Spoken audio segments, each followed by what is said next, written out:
Vous lui parlez Shotokan ou Kyokushinkai et elle saura vous répondre, et même des pieds et des poings. Car Natacha Henry est actuellement ici ce qui se fait de mieux pour combattre sur le tatami dans le style Kyoku, dit de l'ultime vérité. Plusieurs fois championne de la Réunion, championne de France en 2000, vice-championne cette année 2001, elle s'ouvre désormais à l'international dans cette discipline qu'elle a découvert toute jeune. Donc, j'ai commencé le karaté à l'âge de 14 ans avec Rondin Pierre. Auparavant, il faisait à Château-Morange. Et ça fait 12 ans que je pratique le karaté Shotokan. Donc après, quand il a changé de style, donc il est passé au Kyokushinkai, donc j'ai suivi son style. Et là, maintenant, ça fait 3 ans que je pratique. Donc je fais maintenant les deux, c'est-à-dire Shotokan et Kyokushinkai. Quelle est la différence entre ces pratiques? Le Shotokan, en fait, c'est plus de l'escrime.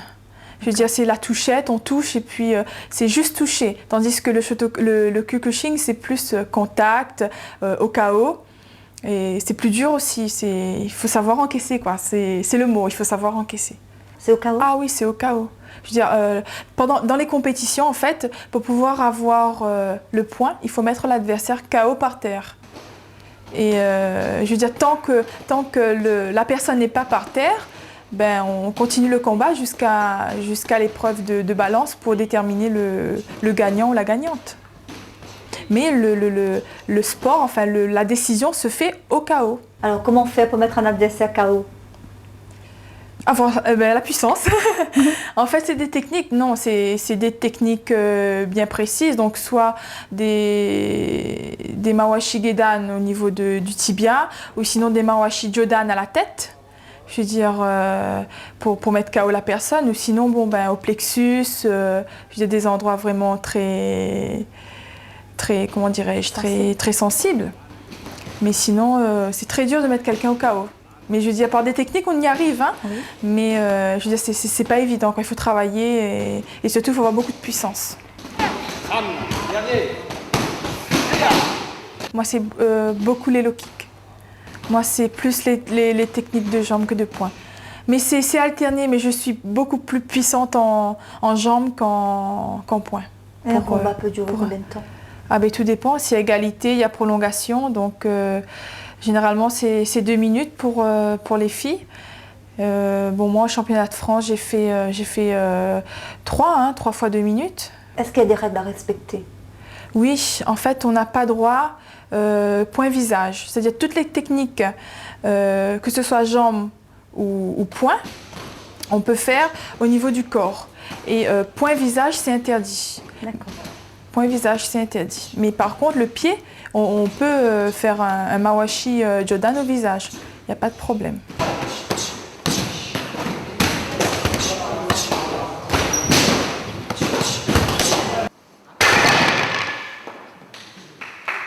Les casses de planche, ça permet de départager le combat s'il y a égalité. Au niveau national, en tout cas, à chaque fois, sauf cette année, je ne sais pas quel problème il y a eu, mais les 2 autres années où j'y étais, moi, on a eu de la casse à faire. Hein. D'accord. Donc, c'est une épreuve qui s'inclut automatiquement à la compétition. Est-ce que vous vous entraînez régulièrement à casser des planches? Régulièrement, peut-être pas, parce que c'est vrai qu'il faudrait un budget assez spécial pour l'achat des planches. Mais à chaque compétition, 1 semaine, voire 2 semaines avant, on commence à faire un peu de casse. Bon, c'est vrai qu'il serait préférable d'intégrer aux entraînements les casses, mais comme je vous dis, il faudrait un budget en plus pour l'achat des planches. Pour le club, ce ne sera pas évident, quoi. Mais en fait, il faudrait prévoir le budget pour les planches. Pour avoir peut-être une meilleure réussite en casse et ramener la coupe du meilleur casseur.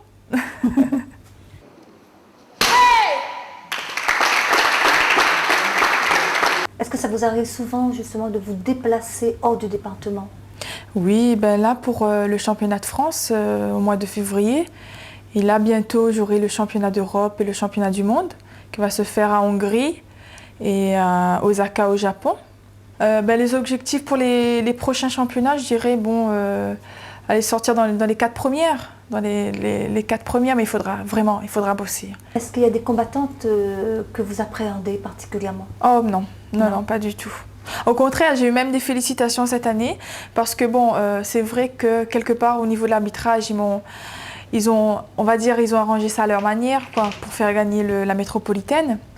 Mais il y a quelqu'un de la fédération qui était venu et on m'a dit que j'étais très bien sur le tatami, j'étais zen, quoi. Vraiment, j'avais une maîtrise et on n'avait pas compris pourquoi je n'avais pas eu le combat, parce qu'on était à égalité. On était à égalité, donc il n'y avait rien pour départager, mis à part la balance. Et elle faisait 7 kilos de plus que moi. Et normalement, ça aurait dû moi qui aurait dû être première. Et eux, ils ont décidé de refaire le dernier combat. Et étant à égalité, donc c'était les arbitres qui devaient juger le gagnant. Donc en fait, j'ai perdu comme ça, moi, cette année. J'ai perdu parce que j'étais à égalité et mon adversaire, elle a gagné, si vous voulez, par décision d'arbitre. Et quel est votre rythme d'entraînement? En fait, comme je pratique les deux toujours, oui. Donc c'est 2 heures, environ 1h30, 1h30 de Shotokan, 1h30 voire 2 heures de Kyokushinkai. En entraînement normal, pas en compétition, parce qu'en compétition, ça va à 3 à 4 heures. 3 à 4 heures. Par semaine? Par jour. Par jour. Ça arrive que j'ai 2 heures, 4 heures par jour, 2 heures le matin, 2 heures le soir. Tout dépend aussi de l'organisation de Gondin-Pierre. Quelle est la plus grosse difficulté pour vous, justement? L'organisation avec ma vie familiale. Oui. C'est très dur. En fait, il faut dire que j'ai un super mari, ça je peux pas nier. J'ai un super mari, il est très compréhensif, il m'aide beaucoup. Il suit aussi de temps en temps mes déplacements au niveau département. Et bon, il m'aide beaucoup, quoi. Tout ce qui est vie familiale, enfin, tout ce qui touche à la vie de famille, quoi. Parce que sinon, je peux pas m'en sortir. Déjà, à La Réunion, ça aurait été bien s'il y aurait eu plus de combattantes, parce que bon, de combattants, il y en a. Hein. Oui. Je veux dire, des hommes qui font des combats, il y en a, mais il manquerait en fait des femmes qui se lancent dans la compétition. Il y en a qui pratiquent, mais en fait, c'est le contact au KO qui... Enfin, peut-être pas au KO déjà le Shotokan même, il y en a qui... Le fait de dire que ça soit combat, ça les freine, quoi. Elles ont peur. Donc ça aurait été bien qu'elles se lancent pour qu'il y ait un peu plus justement de combattantes. C'est à travers les combats qu'on évolue. Donc si c'est vrai lors d'une compétition, s'il n'y a que 4 filles, donc je ferai quoi, 3-4 combats, sauf s'il y a des prolongations, c'est pas suffisant pour progresser. Je m'entraîne la plupart du temps avec des garçons, parce que bon, un manque de filles, bon, je m'entraîne avec des garçons, il y en a aussi, mais je veux dire, bon, elles sont généralement beaucoup plus petites, beaucoup moins robustes, donc ça fait pour avoir une certaine force. Donc, et puis, le problème, c'est avec moi, quand je m'entraîne avec des filles, je freine beaucoup mes coups, de peur de leur faire mal, justement, parce que, en fait, j'appréhende, je me dis, si je lance trop fort, elles vont avoir mal, elles vont plus pouvoir faire. Donc, en fait, je freine mes coups avec les femmes, et je dirais, entre guillemets, je me défoule avec les hommes. D'accord. Et donc, et les hommes, ils comprennent pas, alors ils me disent, oui, mais tu tapes dur, toi.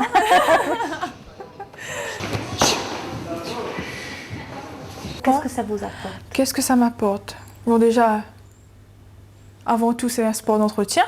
D'accord, c'est vrai. Déjà, donc ça permet de m'entretenir. Et puis, au fil des années, j'ai appris à aimer et puis ça m'a poussé à la compétition. Mais il faut dire que c'est un sport qui permet de se maîtriser. Ça, c'est sûr, parce qu'on a tellement, on canalise tellement d'énergie qu'à certains moments, on se sent obligé de se libérer. Et donc, c'est peut-être pour ça que j'aime ce style-là aussi. Hein. Et c'est préférable de se libérer sur le tatami? Ah oui, c'est sûr. C'est sûr, oui. C'est sûr, bon, sur le tatami, déjà, on ne risque pas d'avoir des problèmes à l'extérieur. Oui. Et donc, si, et puis j'apporte le fait de voir déjà une femme faire du karaté, surtout le style que je fais, je pense que ça donne des idées aux autres. Bien sûr. Aux autres femmes, quoi. Je prépare actuellement le DIF, donc le diplôme instructeur fédéral, et également le brevet d'État pour être professeur de karaté. Vous avez déjà des contacts avec les enfants? Oui, j'ai commencé déjà mes stages, oui. Donc ça se déroule très bien. Et en fait, il faut aimer, quoi. Il faut aimer les enfants, il faut avoir une certaine, comment dirais-je, une certaine facilité à communiquer déjà avec les gamins, parce que c'est pas évident. Et en fait, ils prennent ça au jeu, quoi. C'est savoir. En fait, c'est transmettre son savoir par l'intermédiaire des jeux. C'est surtout ça avec les gamins. Vous êtes le leader féminin en Kukushinkai et chez les garçons? Chez les garçons, il y a Jean-Luc Vedabodagom qui m'a toujours accompagnée. Enfin, accompagnée. Il a été mon sparring, il est toujours mon sparring. Il m'aide beaucoup, il corrige mes techniques, il m'apprend beaucoup de choses. Donc, quand j'ai commencé le karaté avec Rondin Pierre il y a 12 ans de cela, il était là. Donc, il m'a aidé à préparer ma ceinture noire, il m'a aidé à progresser dans les combats. Il m'a apporté beaucoup de techniques. Et jusqu'à aujourd'hui, il y est pour quelque chose aussi. Comment vous arrivez justement à vous préparer mentalement Comment je me prépare mentalement? avant un combat? Je dirais c'est inné chez moi. Depuis étant enfant, en fait, j'ai toujours eu ce contact violent violent entre guillemets avec les autres. J'ai jamais eu peur des coups. D'accord. Je n'ai jamais eu peur des coups. Donc c'est peut-être pour ça que je me suis dirigée vers ce style de karaté. Mais j'aime ça. J'aime ce que je fais, j'aime ça, quoi. She's a lady.